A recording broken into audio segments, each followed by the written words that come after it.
What's going on, guys? Dr. Andrew Fix back here for another episode on the code. Thank you so much for joining us on this episode.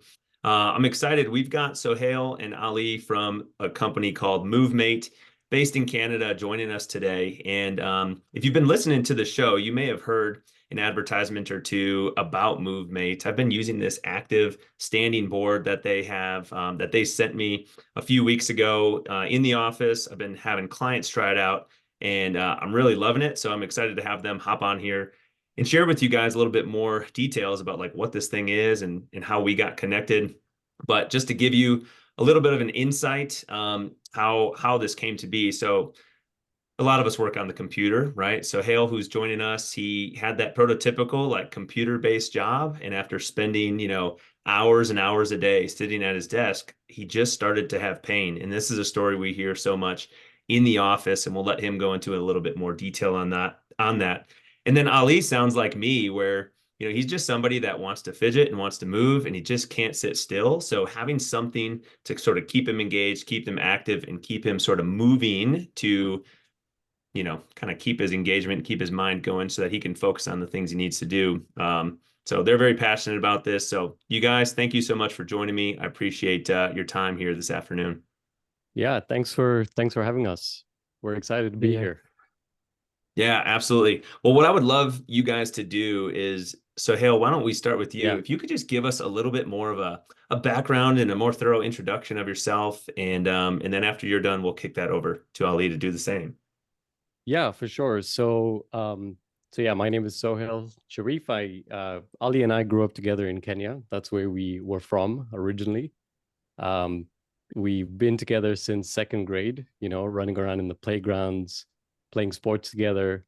We were on the same soccer teams. I like to argue that I was much better than he was, but he'll obviously say a different thing. So we both ended up coming to, Toronto for university, or Canada for university, just in slightly different areas.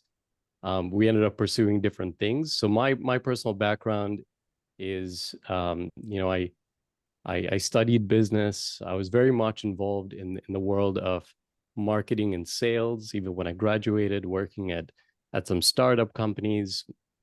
And my introduction to this, and we'll kind of go, mine's sort of the second half of the story. But basically I ended up breaking my hip playing soccer, which I love to do. And it was definitely a very much a freak accident. And it was through that long, recovery process that I really began to understand the importance of just movement, especially when I was, at a desk working, like you mentioned, rightfully. I think there's a lot of people that feel the effects of not moving enough. And in my case, I would say that was exaggerated quite intensely. Um, if you feel low back pain or stiffness in your hips, because of being sat for a long period of time, or even being, standing for a long period of time, you feel it. And in my case, it was quite exaggerated. And so that was kind of my journey to get in touch with Ali and what he had developed for his thesis project in university, which is a version of the product that we have today. And ultimately, I was kind of a patient zero. I tried the product. I gave Ali feedback. I just fell in love with the idea of Movemate and what it was doing for me. And I didn't quite, fully enjoy what I was doing for work at the time. Yeah. And I told him, you know what, let's get this out there. He comes, and I'll pass it on to him right now, but he comes from a design background, product development background. I come from the business and marketing background, so it seemed to be a good fit. And for me, it was very much a matter of solving a personal issue. There was a real serious pain point, not only physically and mentally painful in many ways, but also, crucial to my recovery process, to my rehab process. So I can go on for this. I can go on about this, I should say, for a long time, but I'll pass it on to Ali. Yeah, that sounds good. To give Thanks, us a man. bit of an intro. Yeah. Yeah, so my name's Ali, and yeah, we both grew up and stuff. And I think ever since I was young, I was always passionate about sports, but even more than that, I was passionate about creating things and tinkering with things, especially. I remember just growing up and finding these little weird things. And once people probably call that ADHD, but to me, that's full creativity, right? And Yeah. tinkering with things, just trying to make them better, trying to see where things can evolve. So I mean, I was more passionate about sports just because no one really tells you in Kenya that, you can grow up to be a designer or, be a creative person. So, everyone was sort of like, oh, why don't you go into physiotherapy? Why don't you go into sports medicine? But to be honest, I was never really good at biology. So, and I know that was a big requirement. So I saw this course and it was like, product design, designing products for people, not just for yourself, trying to figure out what they want, messing with things. And I knew I didn't want to sit at a desk. I mean, it's inevitable because you always end up at the desk. But yeah, so I studied 1.5 years in Malaysia and then I transferred to Canada where I finished up my studies. Um, but it's just my thesis, I'm really proud of it because yeah, our professors always tells us that this is the only time that you actually get to decide what you're going to design. If you work for someone, that's never the case. You're going to be designing what they tell you to design. So, and naturally, I think it found its path. And I was looking around, and I went to a school that was very heavily focused on creativity and art and design. So I went in there for wanting to play sports, but there was none of that. So I never could get that energy out of me. And I knew I needed to design something not just for me to be better, but for the people around me. So that's where I come from, just trying to improve lives. And I think physical activity is one that's just being lost. Yeah, man, I can't resonate with that enough. I think we've got a lot in common. And I'm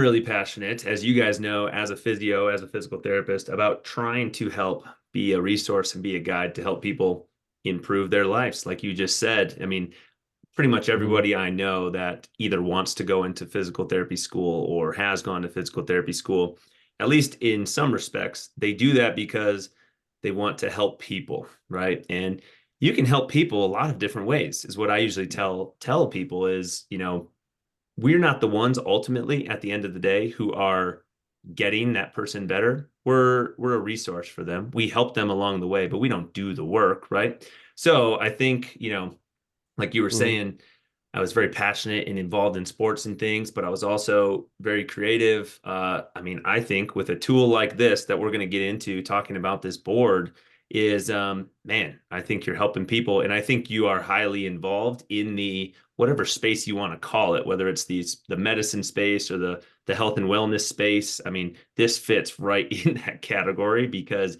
it's impacting people's lives from a movement standpoint. So yeah, without continuing to go on this tangent too much, I guess I would say, when did the company of Movemate start? Like, how did that start, Ali? And like, when did you build the first version of this board? And then once we sort of talk about that background, let's start telling people like what this thing is, and we can talk about how people utilize it throughout their day and how it's impacting people's lives there when they are at the desk working at their computer. Yeah, so I would say um, a version of this board was actually created in 2018. That was my thesis year. It first started off as with a prompt, right? How can we change people's lives so that we can make them better, move more, and just be happier in general, just through movement. And my initial thought was like, let's go and build playgrounds in all these commercial offices, and that was when I realized that no, that just gets active people more active. But what we're trying to do is close the gap between inactive and active. So that's when I started to look at what has already been done. Standing desk. Sorry, I'm just going to go on a little bit of tangent, but get at it. And that's when I realized that, oh, actually, we need to supplement standing desks to make them more efficient, and actually um, get them to be used in the way they're supposed to be used. So that was finished in 2018. There were a few competitions at around that year that that Movemate won. Well, at the time it was called Wazi. Okay. But to be honest, I almost thought it was a fluke. I didn't really, I'm an active person. I used it. I really liked it, but I was like, how good can it be? You know what I mean? Like it was just me. It was a couple people telling me. I mean, obviously my professors had won a few competitions, and there were people who wanted to take it to market with me. But I was like, I'm an international student. I really need to find work right now. Like I really need to sustain myself and work and get some stuff done. So I worked for a couple months here and there. I was just doing contract. And I think I really needed that because while working in the industry, like all that anxiety I felt of trying to bring this product to market, that maybe I couldn't do it myself. How hard would it be? Is that I realized in the industry that no one really knows what they're doing. Everyone's just winging it. They're trying to just put their best foot forward and make calculated decisions. Yeah. So it really, while I was working and on contract during this time, this was COVID, and Mhm. Sohail and I reconnected, and we were just talking and stuff like that. We were just catching up, and then he asked me about this board, and I showed it to him, and I remember he stood in it for like 20 minutes, maybe more, maybe an hour even. And we just stood there talking, and he connected really well. So this was about 2020, so Yeah, yeah. And I'll actually take this second part of the story because I remember it like it was yesterday. Um, so just a little bit of a background here. So in 2018, when Ali was in his competitions and presenting his thesis, that was the year that I broke my hip. Mhm. It was in 2018 of June or July, I think. And and around that time, long story short, went through surgery and everything, and I was back home, in a wheelchair, learning how to become mobile again, doing a little bit of physio here and there. And I remember Ali actually contacting me about this project at that time, saying, there's this cool product. Like I knew about it. I knew he had done a thesis on it. I'd kind of seen it. I thought it was cool, but I didn't think much about it. And then it was really around, like Ali was saying, December 2020 was when I stepped on it for the first time. Ali and Yeah. I, although we live very close to each other, we didn't see each other very often at that point. Now we see each other too much, I would argue. Um, but I remember going to his place, and there was a prototype, a version of this product. It was quite different from what it is today. But the general functionality was very much the same. And I remember saying, Ali, this is that board, this is that thing that you created, that you were telling me about. Like, let me get on this, let me try it. And so I remember stepping on it. It was probably around 7 p.m. It was dark, it was wintry, it was cold. There was a lot of isolation going on around that time. Um, anyway, those are irrelevant facts, really. But I remember stepping on it, and at first I thought, okay, this is going to require balance. This is going to be a bit difficult. Like, let me brace myself. I just regained my mobility. I was building up strength. Yeah. And then I stood on it, and I was just talking to him. And this is when he began to really explain to me, this is really about trying to close that gap, trying to get the most inactive people a little bit more active, trying to make movement more accessible. And so I began to learn about his thought process while on this thing. And like he was saying, this went on for about 40 minutes, maybe an hour. And I was just moving gradually, very politely, very slowly, talking to him, exchanging ideas, exchanging thoughts. And I recall that when I stepped off, I just had a realization in that moment, and I'm like, I feel good. Like it feels like I'm a little bit more grounded. I could have been having this whole conversation with you right now seated. I could have been having this whole conversation with you right now standing, and maybe in awkward, imbalanced postures.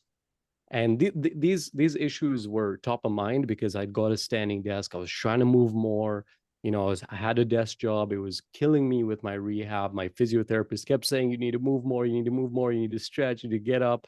And I struggled with that. And here I am, introduced physically, tangibly to the product that he's telling me can help solve that problem. And so that was December 2020.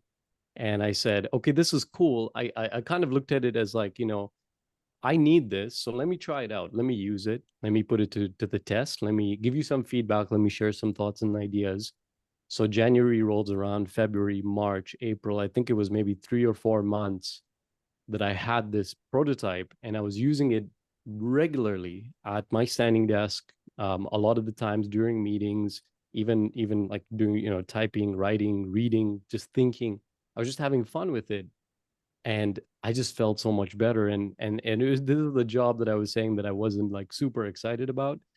Um, so I began to actually spend more time. I found myself spending my lunches researching about, the movement issue, and how big the problem was, and what was out there. And I just began to get sucked into this vortex of like, what does sedentary lifestyles mean? What is the actual solution? We can dive into the details of it.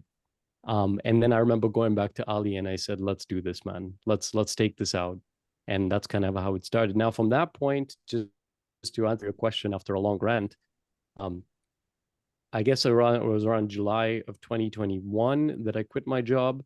Um, I naively thought that we would be able to basically replicate this product and get it manufactured. And I told Ali, you know what, by December this year, we're going to get it out. Um, but obviously, I was super naive. I didn't really understand how manufacturing works, how complex the product actually is. And, we ended up spending the next year and a half just or year and 2 months just refining the prototype, fixing a bunch of issues, getting it ready to be produced. And it was August 2022 when we, launched at a conference here in downtown Toronto called CanFit Pro. And yeah, that's kind of the whole story of how it built up, and then when we actually, brought it out to the market. Yeah, man, I love that. And I love kind of your insight there as being like the first patient, if you will, the first person that really got to like test this out. You were dealing with your own challenges and issues. And without me even asking you guys, I had written this question down. You already started to allude to like what is the problem, right? Like what is the problem out there that we're trying to solve through this process, through this organization. And you said your physio was telling you need to get up away from your desk more. Well, man, we have that conversation with clients in our office all the time. And I don't want to like hold back any emphasis on any of the listeners that are hearing this. Like when I tell you lack of movement is a huge problem, not just in the United States, not just in Canada, but pretty much everywhere where industrialization has happened and people are working on computers and sitting at desks, especially driving in automobiles. Lack of movement is a massive problem. And we've all heard the saying, if you don't use it, you lose it. But there's not really anything that is more true for than the strength and mobility and movement of our body, right? If you don't move your joints, if you don't lengthen and strengthen and challenge your muscles, you will lose access to the motion. You will lose capability of doing the things from a strength standpoint, picking things up, moving things, carrying things that you once remember yourself being able to do. And this is like half the reason why people are in our office is they sit at desks all day long. They live out here in an awesome place, Denver, Colorado. They sit at their desk all day long, and then they want to go outside or inside and go do challenging things with their bodies. They want to hike, they want to run, they want to bike, they want to do all these things. But sitting at a desk does nothing to prepare you to be able to go do that active stuff with your body. In fact, it holds you back from doing that because you're lacking motion, you're lacking strength. And so this board, right, this active standing board through Movemate, it just gives you a way to, like you said, Ali, we still have to do something. Standing desks in and of themselves are not fixing the problem, right? Because then you just stand there all day, you stand still. And I can't tell you how many clients I've talked with who they have desks that are able to be raised up to standing, but they still don't use it, right? Most of the people I talk to are still sitting the vast majority, if not all the time, even though they have a standing desk. But when you have something like this board that you can stand on, it doesn't allow you just to stand there and hang on your tissues, right? You lock your knee out or you pop your hip out and you just you're just hanging there, because the board does require a small amount of balance. It's not hard to stand on by any means. It's pretty easy. I've had a lot of clients stand on it. They're not necessarily holding on with their hands to things while they're getting on and off. But it just requires you to be aware and to have a little bit of sense of stability, just enough to cause you to not have to just like hang on your tissues, but not so much balance and awareness responsibility that you can't focus on doing things. So I've really been enjoying using it.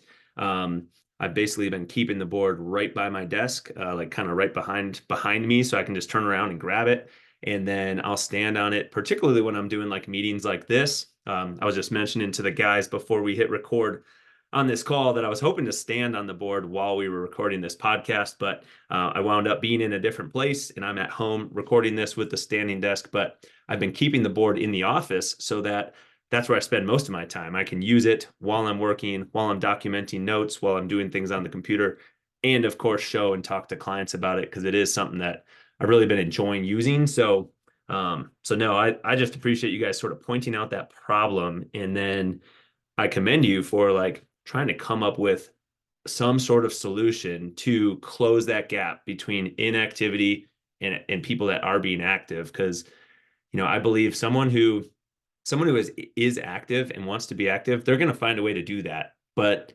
that's not where the big portion of the problem lies.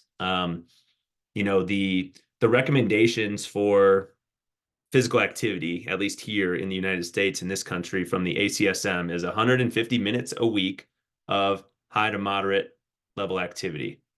Well, I can tell you that that's not happening across the masses, right? The active exercising people are out there exercising, but there's a whole lot more people, a much bigger percentage, that are getting nowhere close to that. And I like what you said, Ali, about like, building more parks and playgrounds and stuff isn't going to fix it, because I just heard a really bad stat a few weeks ago about how little time people actually spend outdoors, not in their vehicle. And it's like less than 2 hours a week in many cases of time that people are truly spending outdoors in nature, not in their car. So yeah, I'm with you. People are spending a lot of time at their desks. How can we use some of that to their advantage to get them moving? Yeah, and I actually would like to jump in and talk about that recommendation. Yeah, let's The do it. what was it? What was it? 150 minutes, did you say? Yeah, so the ACSM's recommendation, and if you combine that with like the CDC here, Yeah, 150 minutes of moderate intensity activity per week is what's recommended, got and it. two Yeah, kind of strength training, two resistance training days. But got it. unfortunately, I know that that's not being hit by the vast majority of Yeah, people. yeah. No, that's interesting. That's interesting. And I think this is one of the things that I had to actually learn through this process, was because I mean, we've grown up with the idea, right, that physical activity means hitting the gym. It means these short bursts of medium, high intensity activity Hmm. that you do. And I had that mentality, right? But I've just come to learn throughout this whole process that yes, that is critical, but it's also about making movement habitual, Yes. right? Yeah. It's about making it a natural part of your day, about flowing through moving. Your next posture is your best posture, right? Andrew, we had talked about this in the last call, Yeah, we did. um, and so getting one of our biggest goals, and I would say even challenges, is educating people about this idea that it's not about hitting the gym, or like the 1 hour or 2 hours you hit in the gym is not going to compensate for the 8-9 hours that you spend sat at your desk, and you might be hitting that 150 minutes, right? But Yeah. if it's not being done um, habitually and regularly throughout the days in the week, then that benefit is it's counteracted. And it's a bit of a misconception. I think a lot of people think of it that way. I did too, for sure. Hmm. And that's why our tagline is make movement a natural part of your workday, and we're just trying to make movement habitual, make it seamless, make it accessible. Ali's favorite word, accessible. Mm-hmm. So yeah. Yeah, I think that was a really key word during the process is accessibility. Because those are the people who are desk bound, who are chained to a desk for 8 hours a day, they're the ones who are being impacted the hardest by not moving, Mm-hmm. right? And and I always tell them it's like moving during the day allows you to be even more active outside of the day, right? Because you're getting all that blood flowing, you're like you said, you have people sitting 8 hours a day and then they go out for 1 hour and they're really trying to just maximize and go all out. And I'm sure you've heard the term like weekend warriors, which is Oh yeah. basically what Sohail fell into, and his body just wasn't prepared to take on that stress, Mm-hmm. and which led to like him breaking his hip. But it's like, yeah, it's just about making small movements. I tell people all the time, it's not about running marathons. It's just about making a small step. I'm like, stretch for 5 minutes a day. Like if you're not doing anything, stretch for 1 minute. Like get into a stretch for 1 minute, Mm-hmm. and then it's like you just have to start. And no one really stretches for 1 minute. If you commit to 1 minute, most likely you'll do 5 or 10. So Yeah. Yeah, I think that's such an important part that you guys bring up. The weekend warrior or the person who, time is a limiter for every single person that I know, right? Time's a barrier, time's an obstacle. We all only have 24 hours in the day, and we have a lot of responsibilities that we have to do. When you have the opportunity to go out and do something, exercise or recreation, you want to be able to do it to your best ability. And sitting at a desk all day does not help you do that. And, Sohail just said your next posture is your best posture. And there is no such thing as like the perfect posture. And yes, I'm a doctor, I'm a physical therapist. I'm telling you, if any other provider has told you like this is the perfect posture, that's not the way that our body works because your body is designed and likes to move and likes to change and change joint positions and change angles. And the more and more industrialized our world becomes, the less movement is required of us throughout the day if we're sitting at desks, sitting in cars. Like we don't have to work as hard just naturally throughout the day. Everything's made to like make our lives quote unquote easier. But unfortunately, that makes it harder to be able to do the things that we really enjoy to do. So yeah, I think that's such a big, really important part of this is that you can't just be stationary all day long and then expect to be very active and expect your body to be able to just function and perform how you want it to if you're not putting it in the right scenario in the right positions to be able to do that. I like to use the word now it's losing my head. I like to use the word expose. Like we need to expose our body to different positions throughout the day, not just have it maintain just a couple positions and then expect it to be able to perform in those other body positions if we never ever touch those ranges of motion. All right. Oh, go ahead. Go ahead, Ali. even to build on that, we're always hearing people, seeing reviews, seeing ads of like the most comfortable chair, Yeah. The the X most chair, comfortable, right? exactly, the Yeah. most comfortable anti-fatigue mat. And we're just like, oh man, this is really bad because you're making it more comfortable for people to be sedentary for longer Mm-hmm. or to be still for longer. And we're like on the complete opposite spectrum. And yeah, our biggest issue actually is educating people. Yeah, You for gotta sure. move, and it's our main audience or main customer base is 35 plus, because they've understood, right? It's already clicked that, oh man, I spent the last 15 years seated at a desk and now I'm starting to feel it. Whereas when we talk to the 25 to 30-year olds, they're just like, get out of here, I'll be fine. Like I'm sitting, I'm okay, I'll be fine. So we spend a lot of time educating and trying to kind of get the younger people, because it's about longevity. It's not Yeah. about now and the intensity now. It's about aging gracefully, future Mm-hmm. proofing the body.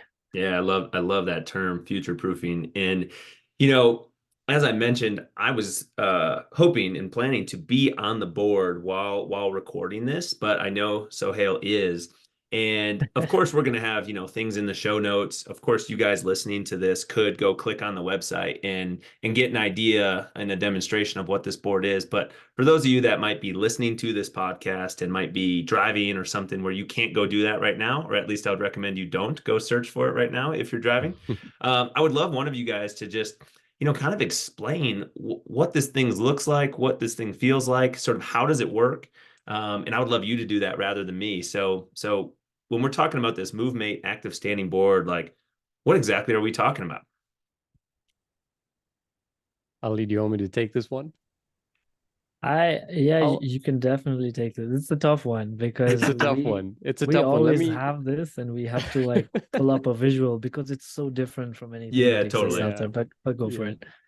All right. And then Ali, you can fill in the gaps. So Sounds good. as the inventor, you can fill in the gaps. As a guy who did not invent it, I'm just going to explain it. This is a test for you. This is the test. Okay, so basically what people are most familiar with, I guess I'll start there, is a balance board, right? A flat top surface with a curved bottom, with a single point of contact, typically in the middle of the board on the underside that makes contact with the ground. There's different shapes, right? You have rectangular ones, you have more squarish ones, you have circular round ones, but ultimately the concept is the same. The top surface is a single top, it's flat, and then there's one balancing point at the bottom. And typically with balance boards, the idea is that you step on with both your feet usually, though obviously you could use it in different ways, and you're trying to maintain balance against this one single point. But what Movemate is it's 14 individual slats so instead of one flat surface, it's 14 surfaces that are put together and combined with this internal mechanism that has a dynamic fulcrum, meaning that it doesn't have a single point of contact against the ground in the middle. It has a flexible point of contact. And so what this allows you to do is, as a user, you step on both feet like a balance board, but it's lower to the ground than a regular balance board. It allows you to actually move your feet independently, so it engages the ankle more. So if you're listening to this in a car and you're pushing down the gas pedal, you're able to flex forward, you're able to flex upwards, you're able to go side to side. And so each foot can move independently. However, I think the genius of it, and when you see it, you can understand this, is that there's a reactive mechanism built in. And so every action on one foot has an equal opposite reaction on the other foot. And what that does is it gets you into a flowing pattern of movement. And this is really helpful, especially when you are using it, without paying too much attention on it. You're using it passively on a call. Every move you make will put you into a different position, and then that sort of prompts another position, and you get into one move to the next. And the other part of it that makes it very different, of course, is that it's very much in your control. So not only is it dynamic and it's got all these different moves you can do, and you can make your own moves. We have a library of different moves, but it's actually very much in your control. And so at any point, we have people who are as young as like 18, 19, they use it to like people in their 80s, believe it or not, right? And they use it a lot of the times without support because it's just so low to the ground, it's easy, it's safe, it's very accessible. So Ali, I hope that I've done good justice to that explanation. If you want to add anything else. Yeah, I'd say that's pretty good. I mean, it's honestly such a tough one. It's like you think of a regular balance board, but now it's got this flex that each foot moves in an opposite but reactive direction. But if I was to give some people some cues, it's let's say like an elliptical mixed in with a snowboard mixed in with like a ripstick, but all in one spot. Yeah, I think in just what you just did there, Ali, for anyone with his hands kind of like flexing one back and forth relative to the other one, that's probably my favorite feature of this board. And to me, one of the biggest distinguishing factors from anything else that I've ever seen. Because like you two just described, it's easy to stand up and get onto the board. I typically, like I have it right at my desk, I'll stand on it with one foot, I'll put the other foot on, I'll rock to a nice middle balance point, which is very easy to do. Like you obviously can hold on to your desk, but you don't need to in most instances. Like you said, I'm not surprised to hear that there's 70 and 80-year-olds using this because I've used it. It's really not that hard to stand on. And I've had clients that are close to that age step on it and they're able to do it just fine. But it can obviously rock forward and back. It can rock from side to side. You could kind of rock it in like a circular fashion. It flexes back and forth. And like I said, that's probably my favorite feature about it.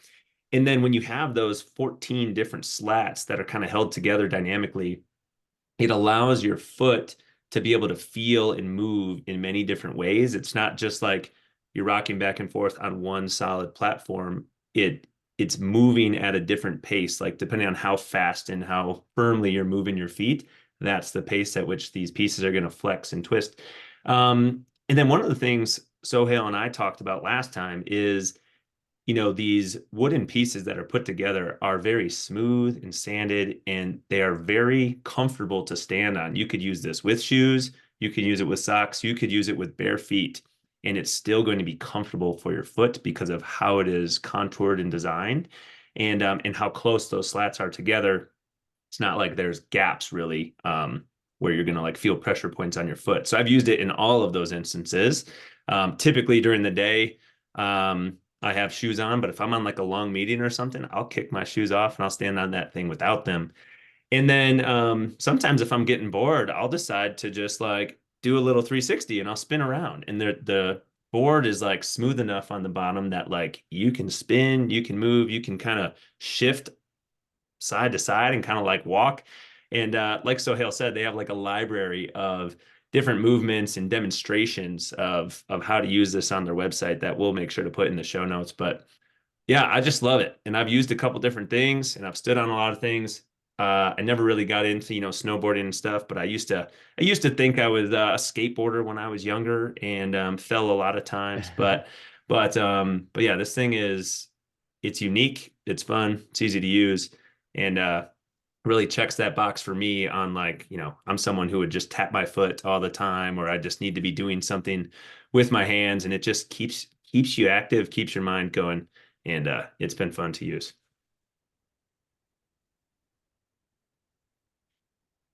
Well, I guess I've got a question for you guys as we sort of get going. You had mentioned that your kind of like primary customer tends to be 35 years old or older, and it makes sense to me that those are the people who, if they do have computer-based jobs, they've been sitting there for a while and now their body's starting to feel the effects of it. But I guess what are you finding is like, what's the word that I want to use? Like the primary driver or the primary like motivator to like why people are using it. Is it the pain, or like as you guys are getting reviews and as you're getting questions, what are you finding is like the primary motivator or driver to why people are seeking something like this out in the first place? Yeah, I can take a stab at it. So definitely, the folks who have a physical pain, discomfort, and experience that on a regular basis, are most drawn to this at first, and are most likely to be the ones that actually, purchase one and adopt it into their lives. So that pain point being there, like people with low back pain is a huge one. Mm-hmm. And even in our reviews, on a very regular basis, people with low back pain, even with neck pain, with ankle pain, foot pain, those tend to be the ones that end up buying it most of the time, that are most excited about it, that find the most benefit and go to the extent of writing us a review and contacting us about it.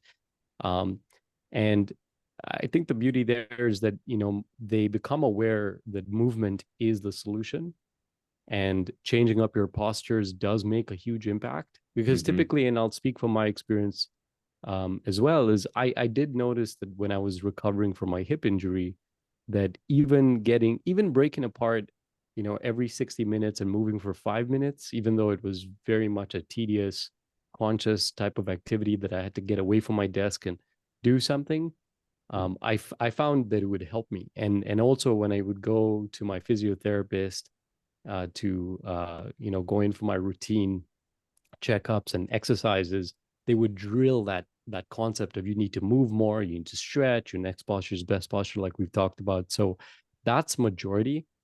And then I would say, people who want to be more productive, focus better, they find that, I mean, you might have felt this as well, Andrew, but when you sit at some point, your brain begins to like slow down, especially in the afternoon, especially once you've had lunch, the afternoon slump as we know it.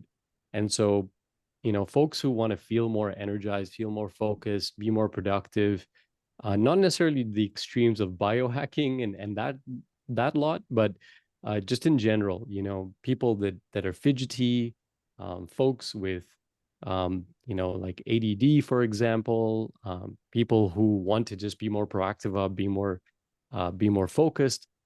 They're also drawn, and I think we were both a bit surprised by the amount of people drawn for that reason, because we've always focused very much on the physical improvement and the physical benefit side of things. Yeah. But I would say those are the two main ones. Yeah, that I makes would say sense to me. even building on that is that this is like as we've been doing this, we first started, oh, just standing desk, but we're just scratching the surface. Like if you think about the nervous system and proprioception and just the connection between the brain and the feet, like we just got this today. Someone shared this on their story, but I'm just going to read this out. It says, Yeah, absolutely.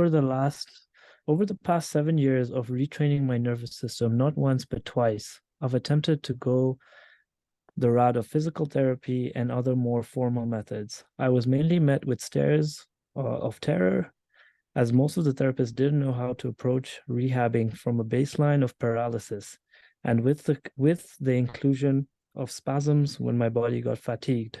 Instead, I've invested in some pieces that feel like play while I'm moving. Movemate is at the top of the list. It's so gentle. So it's just a big gap that's been in the market that we've all been using gym equipment as like the base standard, but now we have something that can actually meet the needs of people who may be challenged with that connection between their brain and balance and their feet. Yeah.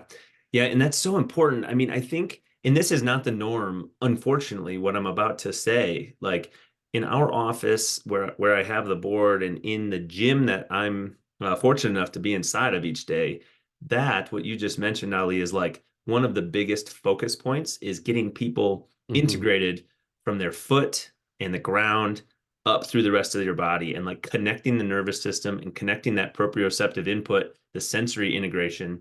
We get people out of their shoes a lot. And if they are wearing shoes, we try really hard to have them in a minimalist, flexible type of footwear so that they can feel and function with their feet. I've talked a lot about this on different episodes of this podcast, how like the traditional shoe company out there, we're wearing essentially like foam casts on our feet, right? We have this thick piece of foam underneath our foot that in many cases is not what we call zero drop. That heel is thick compared to the front of the foot. Your foot's at a downward slope, or like Sohail mentioned, like imagine pushing on the gas pedal, the toes of the foot being lower than where the heel is. And that starts to change the structure and the shape of our foot and our ankle, the length in our Achilles tendon and our calf. And then when we have all that foam underneath our foot, the sensory receptors in the nerves on the plantar surface, the bottom of our foot, cannot feel and respond to the environment that we're in. They can't feel the difference really between walking on grass, walking on concrete, walking on carpet. All you feel is the foam of the shoe, right? But obviously, any of us can picture if we're walking around barefoot, we can feel the difference between all of those things pretty dramatically. And that's exactly what we're supposed to be able to do. And rebuilding and reintegrating that nervous system is definitely not an easy thing to do. But like what you're talking about, that review is awesome to hear you read that off. And I think, I've had this conversation with my wife too, because we have a child on the way, and I'm very particular about the feet and the body position and stuff like we were just talking about. And we are not planning to put shoes on that young man for quite a while so that his feet can do the things that they're supposed to be able to do. And if any of you have watched like an infant or infant or toddler try to walk, particularly when they're like really starting to get the hang of it and they're walking around the house barefoot, as soon as you put shoes on them, they usually start stomping around. They usually start tripping and falling, because the reason they're stomping is because they're struggling to get that sensory input from the ground. They had it, and then we put That a is shoe so on, and interesting. now they don't feel it anymore. So they're trying to get it. Well, the same thing happens with adults. When we have shoes on that have thick foam on the bottle, we end up taking harder, stronger steps, and we're slamming our foot into the ground because we're trying to get the feedback from the floor, from the ground. So it's just so interesting to hear that review come through, because it's just so true. And if we can integrate the hands and the feet into our environment and get that small amount of proprioceptive input and movement in, man, it can make a huge, huge difference. Yeah, and also just to build on that, like I know that through my recovery process, the concept of working from the ground up, Mm-hmm. training the feet, and the impact through the kinetic chain up through the knees and the hips was just not talked about enough. Like, I don't even know if it was ever talked about. Um, and and it's actually through this journey that I've come to learn the importance of building strength and capabilities in the foot, and how that reverberates up the chain, and Mm-hmm. what that means for how even your low back feels, even your neck feels. Like, um it's and just on this point as well, it's also why, if you go onto our website, if you go onto our social media, more and more now than ever before, we are really emphasizing the importance of barefoot usage on the board, and even using it with socks instead of with shoes, because what makes actually Movemate quite unique, a lot aside from all the other things that we've talked about, is the fact that it moves with the individual slats that can roll up against your feet.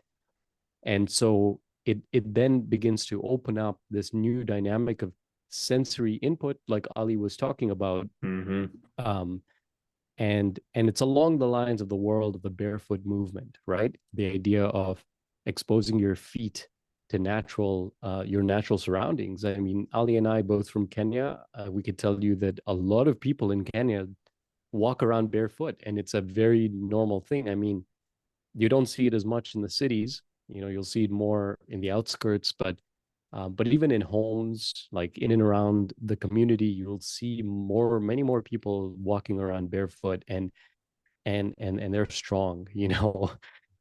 And so it's a very interesting point you bring up here about building those capabilities in the foot. Yeah. Yeah, for sure. And Ali, you mentioned having activity that feels a little bit more like play. And I think that's a big part to bring up too, because back to like the infants and kids side of things, like when we watch a child or a group of children play, they're moving typically in all different ways. They're running, they're jumping, they're on the ground, they're up, they're kneeling, they're twisting, like they're moving all over the place. Compared to traditionally what a lot of adults do once we start getting into the workforce, working at desks, and then we sit and we move in very like standard positions. We turn, we stand up, we sit down, we reach. Well, then we go to the gym and we do like pre-programmed, like, oh, I'm going to push my dumbbell up like this. I'm going to do squats in this way or fashion. And we stop moving in all the different ways that our body is capable of moving. And that's part of the reason why like our nervous system and our tissues get negatively impacted in the first place, is like we stop playing, we stop doing all of this natural. I like what you said, make movement a natural part of your work day, because we just need to get back to doing the things that our body was capable of doing when we were little. And if we can start to reintegrate those kind of movement patterns from the ground up, people become stronger, people become more limber, they become more active because now doing things doesn't hurt. It feels good again. And that has just a huge benefit. Like, it's hard to quantify, but the amount of benefit that would also have on like reducing people's stress levels, improving their how they feel from an emotional and mental standpoint, it could just be huge. Yeah, and I'd say, as you said, play is a massive point. And I think another reason why it's so big of a point is because play and flow. Play is basically flow, right? Where something is not so challenging that you don't want to do it, and it's not too easy that you lose interest, right? Flow is that state in between where you can just do it, keep doing it, have fun.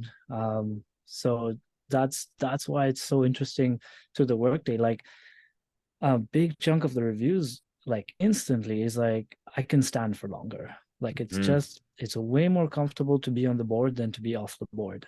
Yeah. Because you're getting blood stimulated, you're flowing, you're moving, and Yep. it's fun. Yeah, I'm with you. And I would echo that as well. Like, I feel the same way. It's way more comfortable to me when I'm standing at the desk, which is my preferred way to be when I'm on the board than when I'm not. And that was probably the biggest point that I remember Sohail said to me when we talked first. He was like, "Oh, interesting way that you describe this." Because when I was telling him about one of the main reasons that I tried to advocate for clients and for people having a standing desk in the first place is not just to get them out of the seated position. It's to get them standing, because when we are standing, like you guys have seen me kind of doing throughout this podcast, is standing compared to sitting lends itself to more natural movement. You are more likely to shift your weight, to stagger your feet, to just naturally kind of move around when you're standing than when we're sitting. I mean, how often are you really, without thinking about it, naturally just moving around while you're sitting, unless you're on like, I don't know, like a stability ball, or like if you're on some sort of unstable surface, which to me, that's not as practical either. So yeah, being standing already gives you hopefully a better opportunity to move around, but having something like this board just makes that like a no-brainer. Like, you don't have to think about it. It makes it easy, it makes it natural, and yeah, you benefit from that on the mental side too. So no, I love that, Ali. I think it's totally right. Yeah, it's interesting. There's actually a lot of studies done on this point of even the mental impact, right? So there's the physical implication, which is the fact of your muscles being activated, your joints being mobilized, right? And so that part is much easier to comprehend. The part that I was actually even more intrigued by when I was doing this research initially was the physiological and the mental implications of just moving a bit more and playing and not even intensely. So I believe there's a study, and I could share these resources, but there's a study that I remember reading around, how powerful breaking apart long periods of sedentary or inactivity with light intensity bouts of 5 minutes or 10 minutes of movement. And they did do, they tracked glucose levels, they tracked um just overall cardiometabolic health. They tracked, there's other studies that have tracked the impacts on people's happiness. Obviously, the metrics of energy and joy and happiness, those are obviously subjective, but um but there's a lot of reporting there on the physiological side, the huge impact that, positive impact on your glucose levels, for example, of just moving for 5 minutes light intensity every hour. Like it's Absolutely. it's it's actually life changing. Mm-hmm. And so, and then just on that point, to wrap up on this mental health and the mental benefit side, is we've become more exposed to the idea of somatic therapy. Mm-hmm. um the sensory stimulation, again, in the realm and along the lines of mind body connection, Yeah. and what that movement and that sensation and that controlled mindful motions can do for your state of mind. Just even on a more tangible note, if there's more blood flowing through your body, then you have more oxygen being pumped around your body and you have more oxygen hitting your brain. And just on that note alone, it makes sense Yep. intuitively that you would feel better and more energized.